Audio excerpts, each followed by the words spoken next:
Clearly our intent to develop a sustainable shopping center, but certainly it would not be economically feasible to that level. So that's the bottom. The second thing, and it's a big point, is Walmart is not committed to that site. And there is another alternative for them in this market, and they are. So I have a problem as a developer. Yes, we have a cozy relationship with some tenants, and Walmart is one, just as much as Reitman's is another, right? But the point is that we can't get them to commit.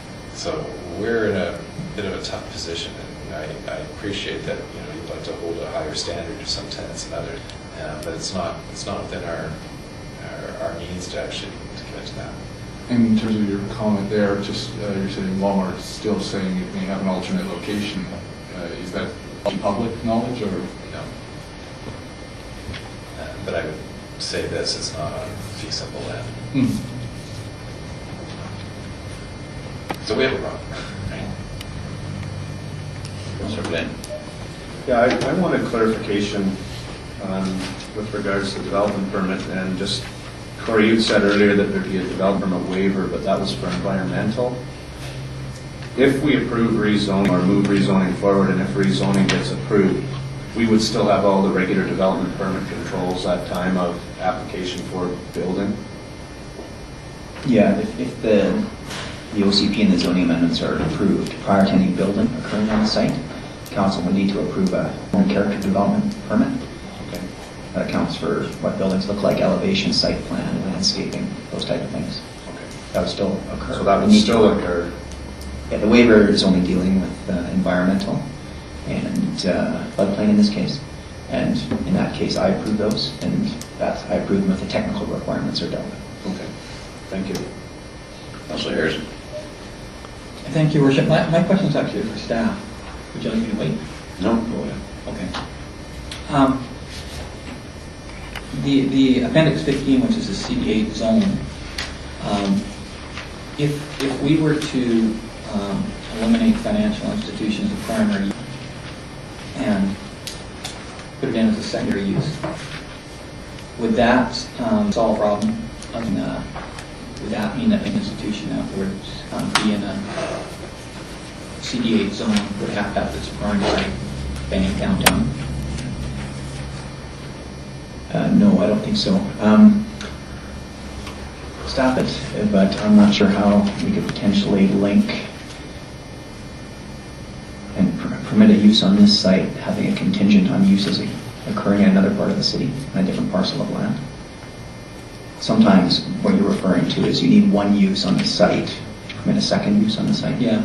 And I'm not sure how we can link a different property in a different part of town to this site. We can look into it, and I'm not sure how that might occur. But I certainly understand the question of yourself and a couple of the other councillors in making only a branch location here.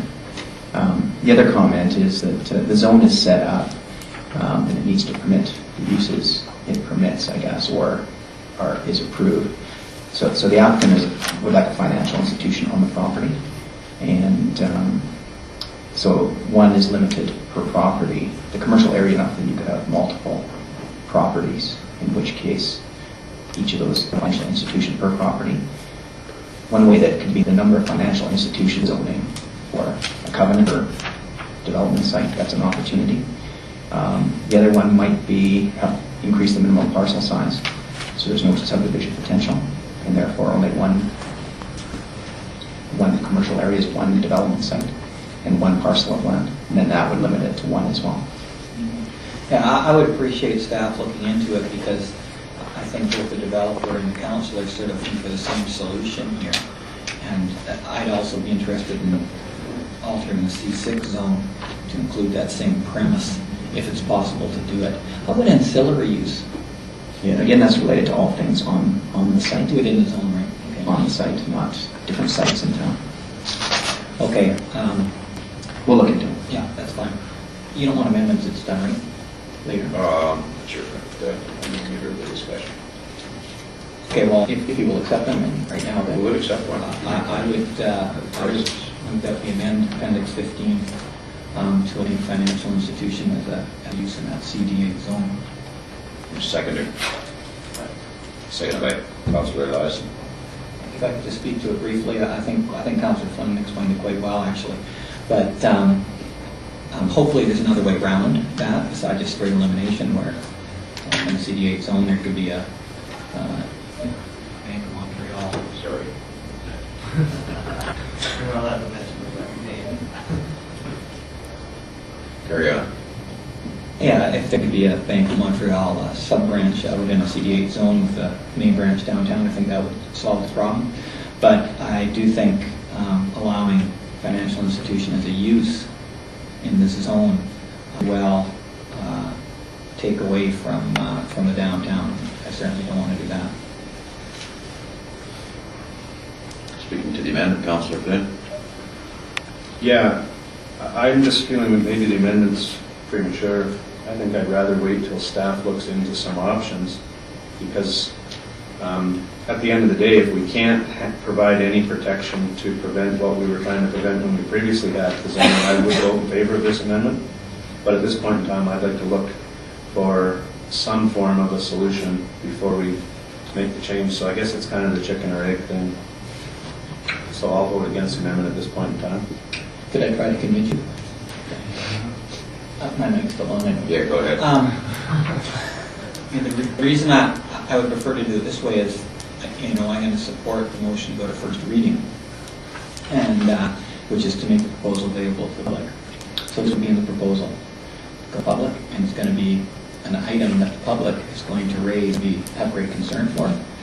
So my thought is if we take that out, we can always add in some type of secondary use later. And that would just be one last thing that that needed to be talked about in the public. That's my reason.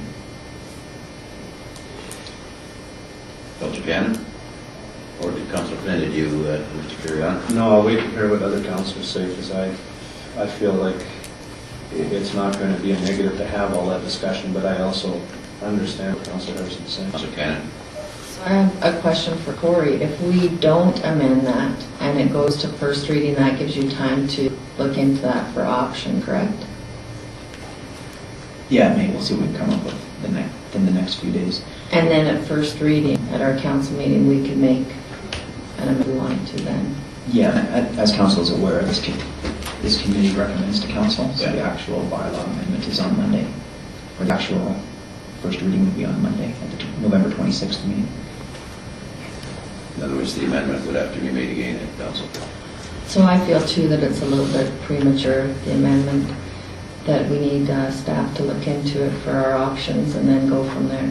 Because what I am hearing from the developer is that he's not talking putting a whole bunch of financial institutes on there. He's looking at one, and possibly the wording that I heard before was a kiosk.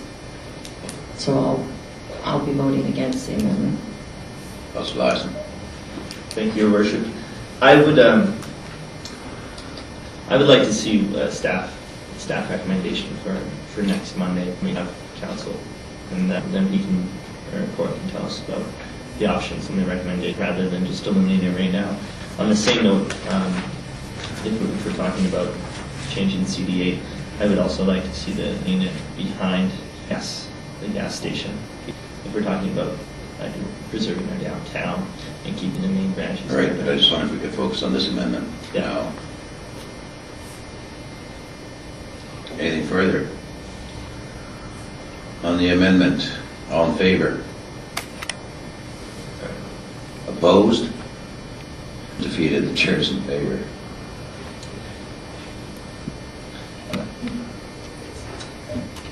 And we're back to the original lineup, and Councillor Harrison, you were still up for presiding. Thank you. I have one other question for staff. In their report on page 32, fifth paragraph down, it states it is reasonable to assume that a multi-million-dollar development such as this would not proceed in the absence of strong consumer demand both locally and throughout the regional trade area. And then it says, city staff recommended that the applicant consider submitting a retail market analysis of their proposal for the city of San Leonard and surrounding region. The applicant has submitted a letter